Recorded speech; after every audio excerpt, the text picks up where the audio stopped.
Eto, update mga Caps para kay Caps Herbs.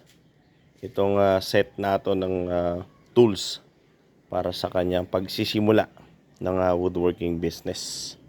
So, game changer talaga to mga Caps. Basta nagkaroon ka na nitong mga tools na to, ay talaga namang mapapadali yung mga ginagawa nating projects. So, eto, meron tayong 6 blades. Bali, tigta 3 piraso to mga Caps na 10 inches. Yan o. 10 inches. Tapos ito yung ating jointer cutter head. 10 inches yan. 3 blade slots. Ayan o. Yan. Set na yan mga Caps. Meron ng pulley, pillow blocks. Tapos yung pinakapang-ipit niya. Yan. And then dito, ito yung ating table saw shafting. Napaka-solid nito mga Caps.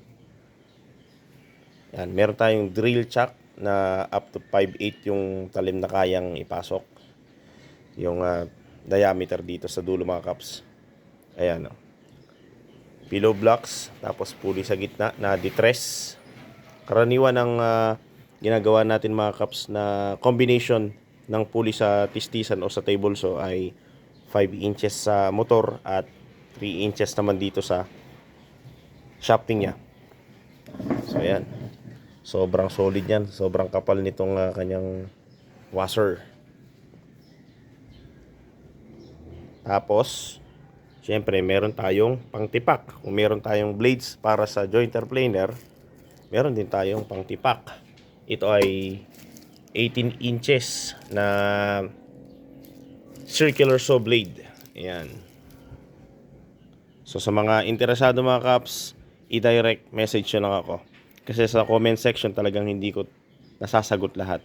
At minsan, hindi ko rin talaga nahaharap dahil maraming din tayong inaasikaso. So, ito ay papunta ng Leyte mga Caps. Kay Caps, ayan, shoutout kay Caps Ervin. Caps Ervin Gunda. Ito ay papunta sa Leyte mga Caps. Yan, i-arrange lang natin yung shipping para 3 to 5 days ma-receive na itong kanyang order na circular saw blade 18 inches. Table saw shafting, heavy duty with drill chuck mga Caps. At jointer cutter head na 10 inches na meron siyang 6 na blades. So, 3 yung slots na ito. Pang-reserva lang yung 3 mga Caps. So, mas maganda kasi may reserva para kapag mapurol na isa, nahasa na isa, so, yun, ipapalit mo lang. Alright.